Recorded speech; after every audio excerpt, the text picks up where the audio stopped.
Hello, we're missing quite a few of you today, but we are in the lesson. The handout, if I did not get one specifically to you, will be attached to this video. So, what we are going to do on this tabernacle, we're back into chapter 25. We never really went through any of this part because we were going to study it later. This is lesson 59, yes, and we're going to be here for a while because we're going to use the opportunity to truly understand what God had put in place as a forerunning shadow of the coming Messiah. Yes, we are believers and we're on this side, and none of that seems, we're not looking forward to it, but it teaches us about the beauty of what the Lord is doing and how he has taught people throughout time, I think. So, we're using this, and we're going to first go down the, what is it called? The description column. And then when we're done with that, we will go back and we will connect all of it, like I said, to the New Testament. So, and whoever did this, I would like to throttle, because there is no way, this is just working on, I started work on the tabernacle and I folded the page and then I was barely halfway done and I'm like, I would never do this to anybody. So there may not be space in your little space where you are. Everybody has one of these. I have the color one. We were all, you'll see if you look on your lesson from tomorrow that I was running out of color. So I have ordered new color ink to come in. It's like $135 to order the color. All of our ink that we use. That's okay with what she loves. Oh yeah, she's a See, purple the only queen. color I have is purple. Purple is the best color. So anyway, everybody should have one of these about the tabernacle. And what we're going to go over is what the Lord commands in chapters 25 through 31.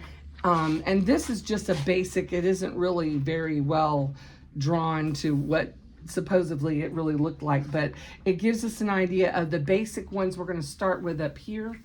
The parts that God gave, well, you'll see detailed descriptions. So what I want to do here is we're going to just, and this is going to have to be a fast read. There's 13 verses. We're going to start the Ark of the Covenant, and it's verses 10 to 22. If somebody can read for us and get us through the reading, and then we're going to go back over and we're going to do some detail looking, because what we're called to do is to put into the description column, so hard, record the general description of the articles of the tabernacle, note materials used and other details you find in the text. Again, there wasn't a single block that I could get everything in, and I was trying hard to write small. So somebody want to read 10 to 22 for us? And they shall make an ark of acacia wood, 2.5 cubits shall be its length, 1.5 cubits its width, and 1.5 cubits its height. And you shall overlay it with pure gold inside and out. You shall overlay it and shall make on it a molding of gold all around. You shall cast 4 rings of gold for it and put them in its 4 corners. 2 rings shall be on one side and 2 rings on the other side. And you shall make poles of acacia wood and overlay them with gold. You shall put the poles into the rings on the sides of the ark, that the ark may be carried by them. The poles shall be in the rings of the ark, they shall not be taken from it. And you shall put into the ark the testimony which I will give you. You shall make a mercy seat of pure gold, 2.5 cubits shall be its length, and 1.5 cubits of its width. And you shall make 2, cherubim of gold, of hammered work. You shall make them at the 2 ends of the mercy seat. Make 1 cherub at one end and the other cherub at the other end. You shall make that word at the end of the 2 ends of it, one piece with the mercy seat, and that word shall stretch out their wings above, covering the mercy seat with their wings, and they shall face one another. The faces of the cherubim shall be toward the mercy seat. You shall put the mercy seat on the top of the ark, and in the ark you shall put the testimony that I will give you.